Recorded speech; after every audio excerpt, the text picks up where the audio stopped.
जय हिंद। आज हम आप लोग के लिए लेके आए हैं बिहार बोर्ड 2023 का मॉडल सेट और इसका जो जितना भी ऑब्जेक्टिव क्वेश्चन है उसका हम आंसर आज बताएंगे और ये दो पार्ट में बताएंगे। चूंकि एक पार्ट में बताएंगे काफ़ी लंबा वीडियो हो जाएगा, इसीलिए एक पार्ट आज देख लीजिए, एक पार्ट जो है अगला दिन देखिएगा। क्लियर है? तो चलिए स्टार्ट करते हैं।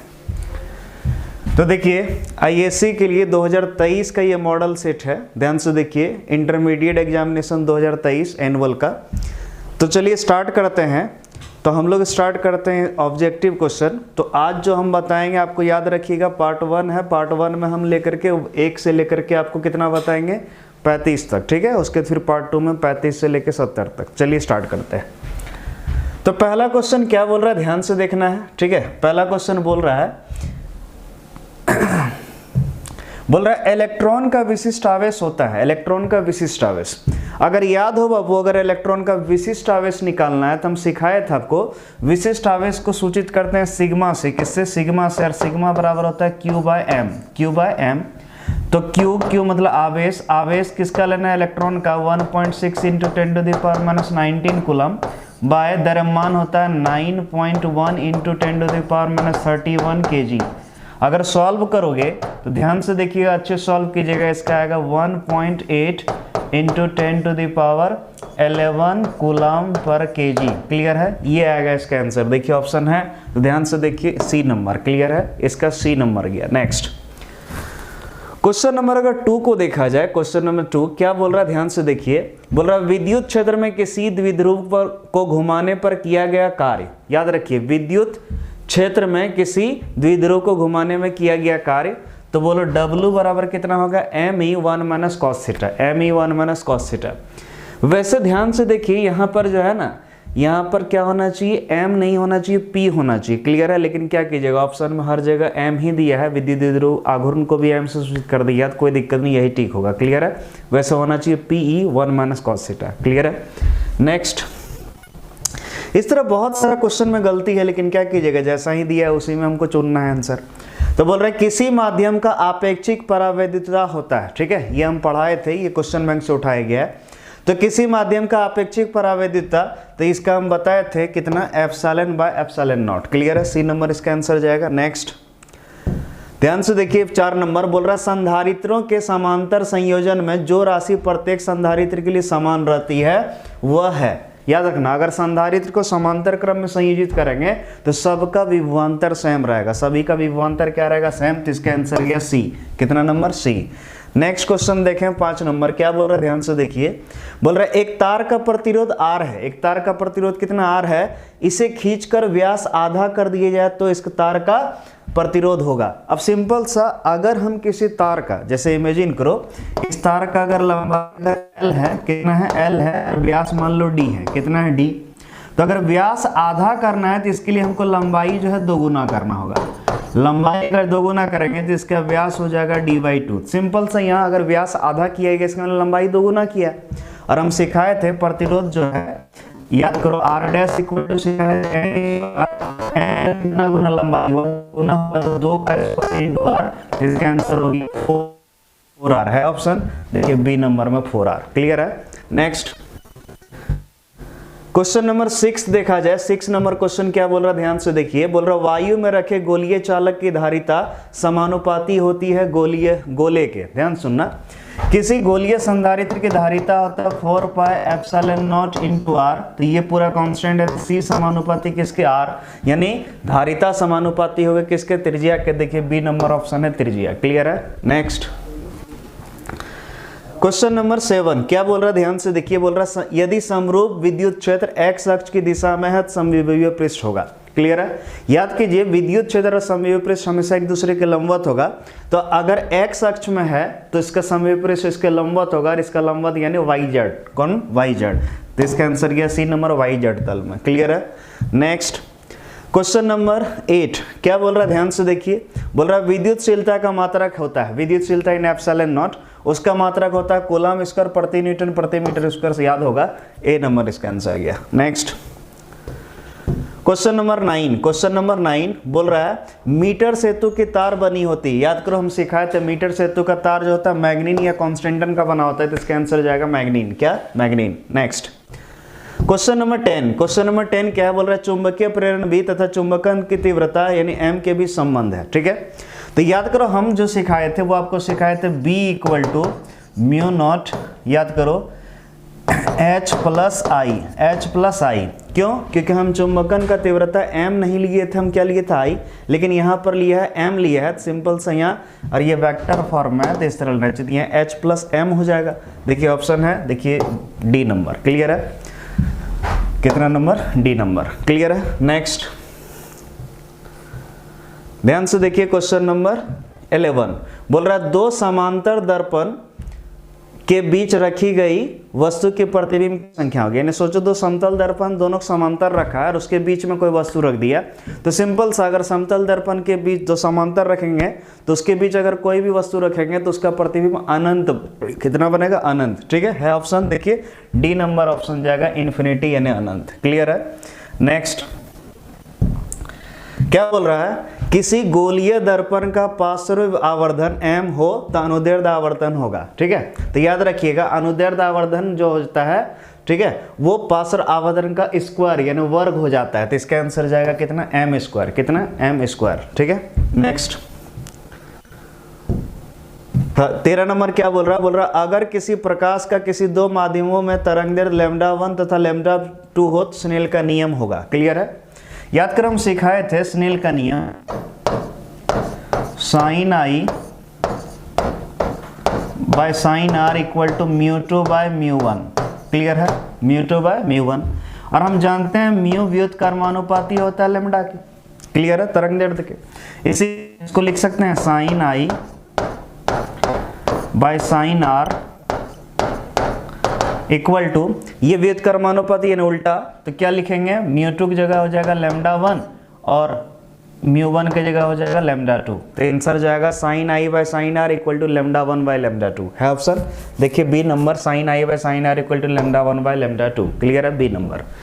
नेक्स्ट अगर क्वेश्चन 14 देखा जाए क्या बोल रहा है, बोल रहा है किस कारण से वायु का बुलबुला पानी में चमकता है। क्लियर है, याद करो जैसे हीरा चमकता है उसी तरह सेम टू सेम पानी के अंदर अगर बुलबुला बनता है तो सोचो जरा सा प्रकाश, सोचिए कहीं पर इमेजिन करो पानी है, इमेजिन करो ये क्या है, पानी है, अब यहाँ पानी का बुलबुला है, तो सोचो ये तो पानी यानी सघन माध्यम और ये विरल, तो जब इधर से इधर जाएगा तो इमेजिन करो पूर्ण आंतरिक परावर्तन अगर कर जाएगा, मान लो उधर नहीं गया तब नहीं ये चमकता हुआ दिखाई देगा, तो इसका सिंपल सा आंसर जाएगा क्या, पूर्ण आंतरिक परावर्तन, सी नंबर। नेक्स्ट ध्यान से देखिए, बोल रहा है दो उत्तल लेंस परस्पर संपर्क में है समतुल्य लेंस होगा। ध्यान से देखिएगा, दो उत्तल लेंस अगर लेंगे, दोनों का सोचना जरा सा फोकस दूरी पॉजिटिव होगा, तो दोनों का जोड़ेंगे जब तो उसका रिजल्ट भी पॉजिटिव में आएगा, यानी ये उत्तल ही रहेगा। क्लियर है, दो उत्तल को सटा के रखोगे, संपर्क में रखोगे तो वो फिर जो मिलेगा वो भी उत्तल ही मिलेगा। नेक्स्ट 16 नंबर क्वेश्चन क्या बोल रहा है, ध्यान से देखिए, बोल रहा है जब कोई श्वेत प्रकाश किरण किसी प्रिज्म से गुजरती है तो किस रंग के लिए विचलन का कौन का मान सबसे अधिक होता है, सबसे अधिक विचलन। याद कर हम सिखाए थे, इमेजिन करो एक प्रिज्म लेंगे, उसमें अगर श्वेत प्रकाश डालेंगे तो प्रकाश ऐसे नहीं जाके थोड़ा सा ऐसे मुड़ जाएगा इस तरह 7 रंग में, और सबसे ऊपर लाल था और सबसे नीचे कौन था, बैगनी, वायलेट। तो देखो सबसे अधिक विचलन किसका हुआ, बैगनी का, तो इसका आंसर जाएगा बैगनी, बी नंबर। क्लियर है, सबसे अधिक किसका होगा, बैगनी। नेक्स्ट क्वेश्चन नंबर 17, ध्यान से देखिए, ये क्वेश्चन जो है इसका एक भी ऑप्शन हमको तो सही नहीं मिला। क्लियर है, हम बहुत ट्राई किए, ढूंढने का नहीं मिला, क्यों, क्योंकि सिंपल सा गोलीय संधारित्र की धारिता होता है 4 pi epsilon naught into r, या इसको हम ऐसे लिख सकते हैं, जरा देखिए ध्यान से, Q by 1 by 4 pi epsilon naught by Q by r. Clear है, ये लिखा जा सकता है। क्लियर है, Q से Q कट गया, फिर ये ऊपर जाएगा तो वही हुआ। क्लियर है, तो देखिए एक भी ऑप्शन नहीं मैच कर रहा, तो इसका जो है हम सीधा सा बोलते हैं ये क्वेश्चन का जो ऑप्शन है यही रॉन्ग है, उस हिसाब से दिया नहीं है गया। क्लियर है, तो हमको नहीं मिला एक भी, इसीलिए हम बोल रहे हैं ये रॉन्ग है। ठीक है, चलिए नेक्स्ट देखते हैं क्वेश्चन नंबर 18, बोल रहा है विद्युत द्विध्रुव के कारण अक्षीय तथा निरक्षीय स्थितियों में विद्युत क्षेत्र तीव्रता का अनुपात होता है।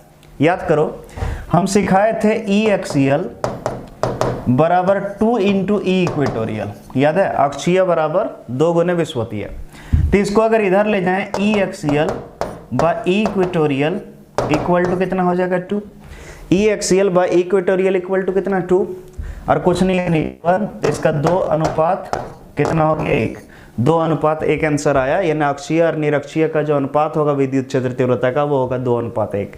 दिख रहा है ऑप्शन? तो देखिए 2:1 आंसर चला गया B number. Next question number 19 क्या बोल रहा है, देखिए ध्यान से। क्वेश्चन नंबर 19 बोल रहा आवेश पुनर्वितरण में क्षय होता है। आवेश पुनर्वितरण यानी आवेश को बंटना। क्लियर है? अब जैसे इमेजिन करो एक वस्तु ए है, एक वस्तु बी है, ठीक है। मान लो इसका उच्च विभव है यानी हाई पोटेंशियल और इसका लो पोटेंशियल। क्लियर है? तो अगर हम इसको जोड़ देंगे तो इलेक्ट्रॉन इधर से इधर आना शुरू हो जाएगा, तब तक आएगा जब तक दोनों का विभव समान हो जाए, यानी आवेश का वितरण हो रहा, पुनर्वितरण हो रहा। तो इस दौरान जब तार में इलेक्ट्रॉन का प्रवाह होगा, धारा भी प्रवाहित होगा, और धारा प्रवाहित होगा तो उष्मा होगा। जानते हो तार गर्म होगा यानी उष्मा उत्पन्न, अगर उष्मा हो रहा है यानी ऊर्जा का क्या हो रहा है, हानि हो रहा है। क्लियर है? तो इसका आंसर जाएगा ऊर्जा। ठीक है, तो याद रखिए आवेश पुनर्वितरण में क्षय होता है। किसका क्षय होता है? तो ऊर्जा का क्षय होता है। क्लियर है? नेक्स्ट क्वेश्चन नंबर 20 क्या बोल रहा है, देखिए बोल रहा समान प्रतिरोध वाले n प्रतिरोधों को श्रेणी क्रम तथा समांतर क्रम संयोजन से प्राप्त समतुल्य प्रतिरोधों का अनुपात होता है। अगर सिंपल सा, अगर मान लो प्रतिरोध है, अगर हर एक प्रतिरोध से हम अगर n तो श्रेणी क्रम में जोड़ेंगे तो उसका प्रतिरोध होगा nr, श्रेणी क्रम में कितना nr, और समांतर में जोड़ेंगे तो हो जाएगा r/n। तो r से r कट गया तो इसको ऊपर ले जाएंगे तो कितना हो जाएगा n², इसका आंसर n²। और ये बहुत अच्छे से हम क्लास में भी सॉल्व कराए थे। क्लियर है? नेक्स्ट क्वेश्चन नंबर 21 क्या बोल रहा है, ध्यान से देखिए। बोल रहा है जब एक विद्युत द्विध्रुव बंद सतह से घिरा हुआ है तो बंद सतह पर विद्युत फ्लक्स का मान होता है। ठीक है, सिंपल सा। अगर इमेजिन करो कोई विद्युत द्विध्रुव है, कोई विद्युत द्विध्रुव यानी एक आवेश -q एक +q होगा, और ये बंद सतह में घिरा है। तो याद करो गॉस का कहना था किसी बंद सतह के संबंध विद्युत फ्लक्स का मान उस सतह के अंदर रखी कुल आवेश तथा 1/ε0 के गुणनफल के बराबर होती है। तो ध्यान से देखिए कुल आवेश, ठीक है, तो कुल आवेश जब निकालोगे -q और +q जोड़ोगे तो इसका आवेश हो जाएगा 0। तो सिंपल सा 0 गुना कुछ भी करोगे 0 ही आएगा, यानी कितना फ्लक्स निकलेगा, शून्य। क्लियर है? इसका आंसर जाएगा ए नंबर। याद रखिए किसी बंद सतह के अंदर विद्युत द्विध्रुव रखेंगे तो उसका विद्युत फ्लक्स हो जाएगा कितना, शून्य। क्लियर है? नेक्स्ट क्वेश्चन नंबर 22 बोल रहा, ध्यान से देखिए। बोल रहा टेंजेंट गैल्वेनोमीटर अधिकतम सुग्राही होता है जब विक्षेप कौन होता है। ध्यान सुनिए। वैसे तो टेंजेंट गैल्वेनोमीटर हमारे सिलेबस में नहीं है, लेकिन बिहार बोर्ड में कभी कभार क्या होता है कुछ क्वेश्चन बाहर से भी दे देता है, ध्यान नहीं रहता कि ये सिलेबस से हट गया। क्लियर है? लेकिन चलिए हम बता जरूर देंगे आपको। तो देखो टेंजेंट गैल्वेनोमीटर में याद करो, ठीक है, जो विक्षेपण होता है नाम से क्लियर, अगर टेंजेंट गैल्वेनोमीटर है तो यानी tan थीटा के। क्लियर है? विक्षेपण जो है समानुपाती होता है किसके, I समानुपाती क्या होगा, tan phi। क्लियर है? तो सोचो जरा सा, इमेजिन करो हम चाहते हैं सुग्राहिता ज्यादा हो, महत्तम। ठीक है, महत्तम कब होगा, जब सिंपल सा करंट जरा सा भी दे और बहुत ज्यादा विक्षेपित हो, और बहुत ज्यादा विक्षेपित tan कितना डिग्री पर होगा। तो सबसे पहले आपको पता होना चाहिए tan जो है अगर 45 डिग्री बात करें, tan 45 का वैल्यू कितना होता है, 1 होता है। ठीक है, यानी इस सिंपल से यहाँ जो विक्षेपण कौन होना चाहिए, ये कितना होना चाहिए, 45 डिग्री। तब ये क्या होगा, महत्तम होगा। 45 डिग्री को π/4 भी बोल सकते हैं, तो इसलिए इसका आंसर जाएगा बी, π/4। क्लियर है? नेक्स्ट बोल रहा है चौक कुंडली का शक्ति गुणांक होता है। चौक कुंडली देखो ध्यान से, चौक कुंडली यानी प्रेरक कुंडली रे, चौक कुंडली यानी प्रेरक कुंडली, और प्रेरक कुंडली याद करो cos phi होता है, शक्ति गुणांक मतलब cos phi। और यहाँ याद करो phi क्या था, कालांतर था, या फिर हम बोल सकते थे विद्युत वाहक बल और धारा के बीच कौन था। ठीक है, तो याद रखिए ये कितना होता है, प्रेरक कुंडली के लिए 90 डिग्री होता है। तो cos 90 डिग्री अगर लें, इसका वैल्यू कितना होता है, 0। तो आंसर चला गया 0। चौक कुंडली का शक्ति गुणांक का मान कितना होता है, 0। नेक्स्ट समान वेग से चलता आवेश उत्पन्न करता है, यानी समझो जरा सा, एक आवेशित कण है वो एक समान वेग से चल रहा है, त्वरित नहीं हो रहा है, एक समान वेग से। तो हम सिखाए थे अगर कोई आवेश स्थिर अवस्था में रहेगा, विराम में रहेगा, तो वो अपने चारों ओर सिर्फ विद्युत क्षेत्र उत्पन्न करेगा। क्लियर है? अगर वो एक समान रूप से चलेगा तो वो विद्युत क्षेत्र चुंबकीय क्षेत्र दोनों उत्पन्न करेगा। अगर वो त्वरित होगा तब वो विद्युत चुंबकीय तरंग उत्पन्न करेगा। बोल रहा है एक समान चाल से चलता है तो ये विद्युत चुंबकीय क्षेत्र उत्पन्न करेगा, यानी विद्युत क्षेत्र भी और चुंबकीय क्षेत्र भी। क्लियर है? C number answer. नेक्स्ट ध्यान से देखिए क्या बोल रहा है। बोल रहा है एक कार्बन प्रतिरोध के अंतिम छोर पर बना पेंट सुनहला मतलब गोल्डन कलर है। ठीक है, तो सहिष्णुता हो गया, यानी उसका सिंपल सा जो वैल्यू है वो पूछ रहा है। तो याद करो हम सिखाए थे ठीक है। गोल्डन रहे 5%, सिल्वर रहे 10%, नो कलर मतलब कोई कलर नहीं रहे 20%। तो यहाँ पर सोनहला बोल रहा है, यानी सोना कलर, यानी कितना परसेंट? 5%, ए नंबर। नेक्स्ट ध्यान से देखिए क्या बोल रहा है, बोल रहा है फैराडे नियतांक का मात्रक है, फैराडे नियतांक का मात्रक। तो फैराडे, याद करो फैराडे क्या होता है, एक मोल इलेक्ट्रॉन का जो आवेश था उसे कहते हैं फैराडे। क्लियर है? यानी सिंपल सा अगर हम बात करें तो ये हो जाएगा कूलाम प्रति मोल। कितना कूलाम आवेश होगा हर एक मोल में? एक फैराडे बराबर इतना कूलाम प्रति मोल। क्लियर है? इसीलिए इसका जाएगा क्या? कूलाम प्रति मोल। क्लियर है? नेक्स्ट, तो क्वेश्चन नंबर 27 देख रहे हैं, बोल रहा है शक्ति रहित धारा का परिपथ होगा, शक्ति रहित धारा का परिपथ। तो याद रखिए शक्ति रहित धारा का परिपथ जो होता है वो सिर्फ दो होता है, या तो धारितीय कुंडली हो या तो प्रेरणिक कुंडली हो। यानी इसका आंसर कायदे से जाना चाहिए शुद्ध धारितीय और शुद्ध प्रेरणिक। ठीक है, यहाँ प्रेरणिक छप गया, प्रेरणिक होना चाहिए। क्लियर है? यानी आंसर जाना चाहिए बी और सी, लेकिन देखो डी नंबर में दिया है ए तथा बी दोनों, यानी आंसर ही गलत दिया है। यहां पर होना चाहिए क्या? इस जगह होना चाहिए बी, ठीक है, और इस जगह होना चाहिए सी, बी तथा सी दोनों। क्लियर है? ये रहता ऑप्शन, तब जाएगा डी नंबर। क्लियर है? तब जाएगा कितना? D number. नहीं तो अगर ये नहीं है तो भाई ये गलत क्वेश्चन छप गया है। क्लियर है? नेक्स्ट क्वेश्चन नंबर 28 का बात करें अगर, बोल रहा है विद्युत चुंबकीय तरंग में विद्युतीय तरंग तथा चुंबकीय तरंग के बीच कालांतर होता है। तो याद करो विद्युत चुंबकीय तरंग में हम बताए थे विद्युत क्षेत्र चुंबकीय क्षेत्र दोनों एक दूसरे के लंबवत होता है, यानी कालांतर कितना हो गया? π/2। π/2 का मतलब 90 डिग्री होता है। नेक्स्ट क्वेश्चन नंबर 29 का बात किया जाए तो क्या बोल रहा है, यदि समान फोकस दूरी एफ के दो लेंस संपर्क में समान प्रधान अक्ष पर रखा जाए तो समतुल्य फोकस दूरी होगी। क्लियर है? तो इसका आंसर जाएगा f/2, क्यों? ये क्वेश्चन हम बता चुके हैं पहले। वैसे सिंपल सम सिखाए थे समतुल्य फोकस दूरी यानी 1/f इक्विवेलेंट बराबर हम सिखाए थे 1/f1 + 1/f2। अब समान दूरी फोकस लिया है दोनों का, तो 1/f + 1/f जाएगा। तो बोलो 1/f इक्विवेलेंट बराबर कितना हो जाएगा? f, दोनों को जोड़ो 2, तो बोलो f इक्विवेलेंट, इसको अगर पलटेंगे तो ये भी पलट जाएगा, तो आंसर f/2। क्लियर है? C number. Next question number अगर 30 देखा जाए, क्वेश्चन नंबर 30 क्या बोल रहा है ध्यान से देखिए, एक उत्तल लेंस का ऊपरी आधा भाग को काला कर दिया गया है तो उसके सामने रखी वस्तु का प्रतिबिंब। ध्यान समझना, अगर याद करो किसी भी लेंस का जो प्रतिबिंब बनता है, जैसे ये वस्तु है तो ये इस तरह करके जाता है और ये ऐसे करके जाता है और बन जाता है, यानी सिर्फ जो है आधा भाग का काम आता है, इधर का कोई मतलब नहीं होता है। तो नीचे अगर वस्तु रहता तो इधर बनता, लेकिन सिर्फ आधा से बन जाता, ऊपर से उनको कोई मतलब नहीं रहता। लेकिन यह क्वेश्चन बोल रहा है क्या, इसका जो है ना आधा भाग ऊपरी भाग को ये काला कर दिया। अब काला कर दिए तो यहाँ से प्रकाश जा नहीं पाएगा। अब यहाँ पर वस्तु रखा तो प्रतिबिंब तो डेफिनेट बन जाएगा, प्रतिबिंब यहाँ बन जाएगा, लेकिन क्या होगा? प्रकाश जा नहीं पाएगा, तो इसलिए क्या होगा? लाइट कम दिखेगा, यानी उसका तीव्रता कम दिखेगा, उतना चमकेगा नहीं। क्लियर है? तो इसका आंसर जो है तीव्रता घटेगी, सी नंबर जाएगा। क्लियर? और कोई फर्क नहीं पड़ेगा। 31 नंबर क्वेश्चन क्या बोल रहा है, बोला सामान्य मानव नेत्र के लिए स्पष्ट दृष्टि की न्यूनतम दूरी होती है। बचपन से ही याद करे हो 10 क्लास से ही कि अगर हम लोग का आँख ठीक है तो हम लोग के लिए स्पष्ट देखने का न्यूनतम दूरी होता है 25 सेंटीमीटर। कितना? 25। इसका आंसर गया सी। नेक्स्ट क्वेश्चन नंबर 32 क्या है ध्यान से देखिए, बोल रहा है उत्सर्जित फोटो इलेक्ट्रॉन की ऊर्जा निर्भर करती है किस पर? उत्सर्जित फोटो इलेक्ट्रॉन की ऊर्जा निर्भर करती है किस पर? निर्भर करता है धातु का कार्यफलन पर। क्या? क्योंकि अगर कार्यफलन ज्यादा होगा निकलने मुश्किल होगा तो ऊर्जा भी घट जाएगा। क्लियर? और कार्यफलन कम होगा तुरंत निकलेगा और आसानी से चलेगा। याद करो आइंस्टीन का प्रकाश विधि समीकरण में समझा दिए थे। Next question number 33, question number 33 क्या ध्यान से देखिए, बोल रहा अल्फा कण है। अल्फा कण याद करो हम सिखाए थे अल्फा कण हीलियम नाभिक के समतुल्य है, तो इसका आंसर जाएगा ए हीलियम नाभिक। क्लियर है? नेक्स्ट क्वेश्चन नंबर 34 क्या बोल रहा है ध्यान से देखिए, बोल रहा ट्रांजिस्टर में पीएन जंक्शन की संख्या होती है। पहले ही बता देते हैं ये सिलेबस से बाहर है, लेकिन बिहार बोर्ड है, मॉडल सेट है तो आ सकता है, कोई दिक्कत थोड़े। उस तरह भी इस तरह क्यों देता है? क्योंकि 70 में सिर्फ 35 बनाना है, तो कुछ क्वेश्चन छोड़ना भी है। क्लियर है?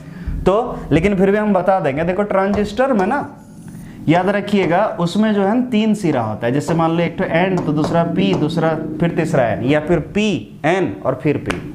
तो देखो ये पीएन संधि डायरेक्ट एक तो यहाँ पर बन रहा संधि और ये भी एक पीएन संधि, तो कितना बन रहा? 2।